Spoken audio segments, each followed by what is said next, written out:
En la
Los cambios en la base craneal ocurren principalmente como resultado de una osificación endocondral a través de un sistema de psicondriosis, la cual es una articulación cartilaginosa donde el cartílago hialino se convierte en hueso.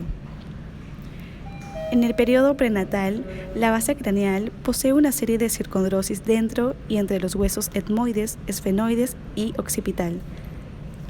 Esta disposición permite un aumento rápido y temprano de la longitud de la base craneal para la acomodación del cerebro en crecimiento.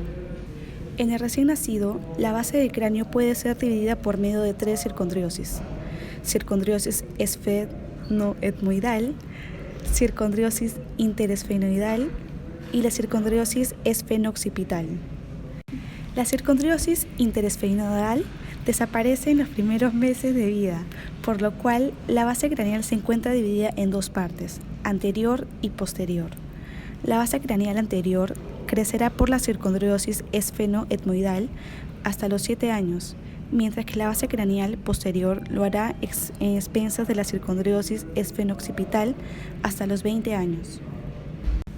Los principales sitios de crecimiento en la base craneal humana son los siguientes: agujero magno por aposición a nivel de evasión, circondriosis esfeno-occipital, la circondriosis medio-esfenoidal, la circondriosis esfenoetmoidal, la circondriosis interetmoidal, la sutura frontoetmoidal, el hueso frontal en la superficie de aposición y en la silla turca.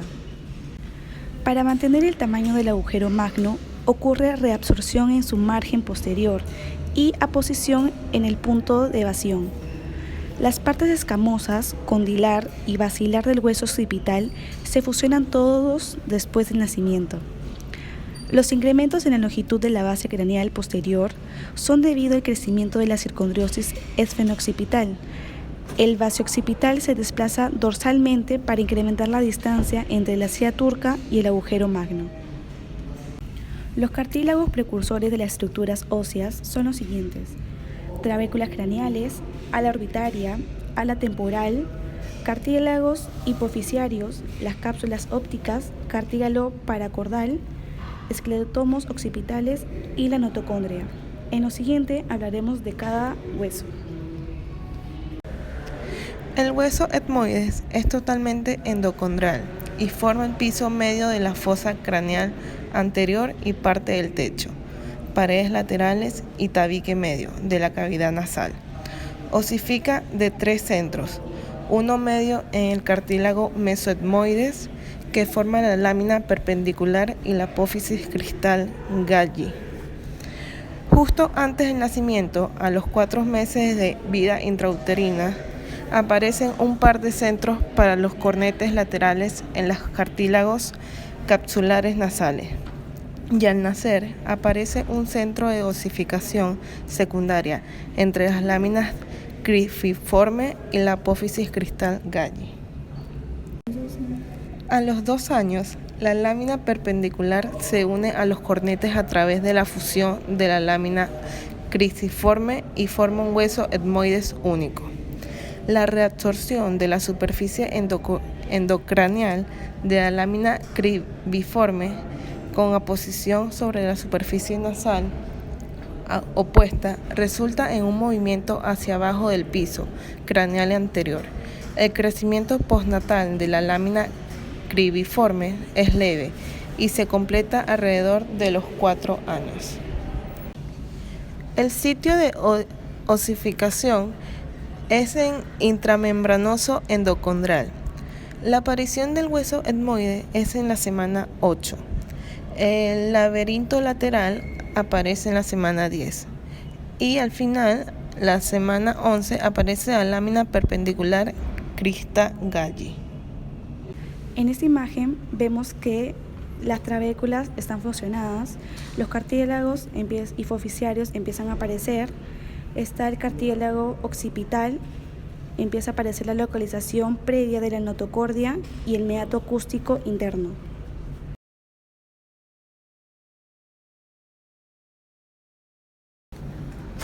El hueso esfenoide se desarrolla de al menos 19 centros de osificación intramembranoso y endocondriales. El hueso esfenoide consiste de un cuerpo central, el basiesfenoides, un par de alas mayores, un par de alas menores y un par de procesos peritigoides. Y las alas y láminas peritigoides tienen centros de osificación membranoso y endocondral. El cuerpo esfenoidal está compuesto de las porciones preesfenoidal y posesfenoidal. El par de procesos peritigoideos descienden perpendicularmente hacia abajo, donde las alas mayores se unen con el cuerpo esfenoidal. En la semana 8 aparece la lámina pteroidea lateral y media y el aliesfenoides.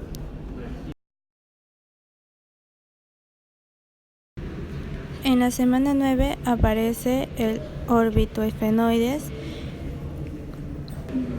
En la semana 10 aparece la parte superior del ala esfenoides. En la semana 12 aparece el ámulus del peritigoides.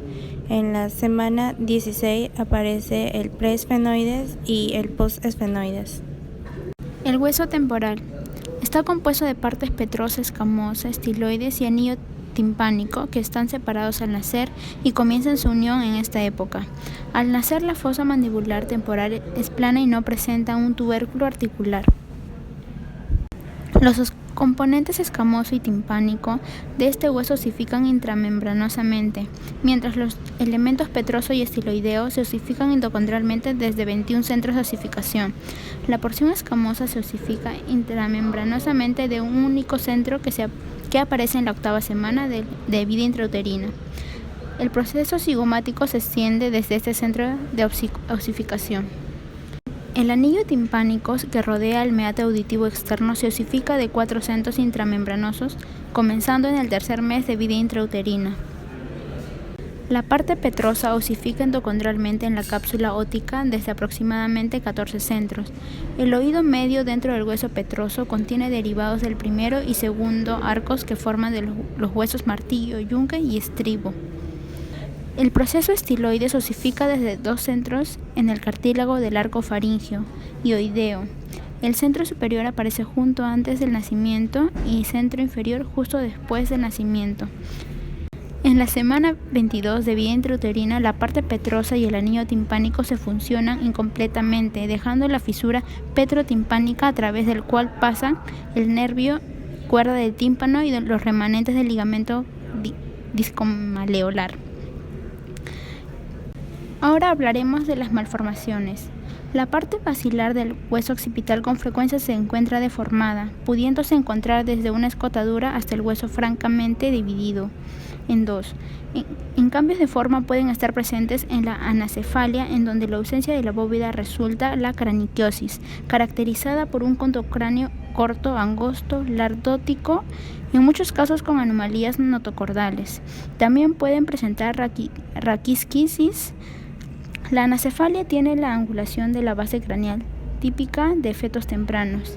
En anomalías como el mielomeningocele, lumbosacro y malformaciones en síndrome de Meckel-Gruber y trisomía 18 también se presentan malformaciones características del hueso basioccipital. Las disrupciones de la base craneal debido a la presencia de bandas amnióticas es rara. Si se encuentra, es más común verla en la fase craneal anterior. Gracias.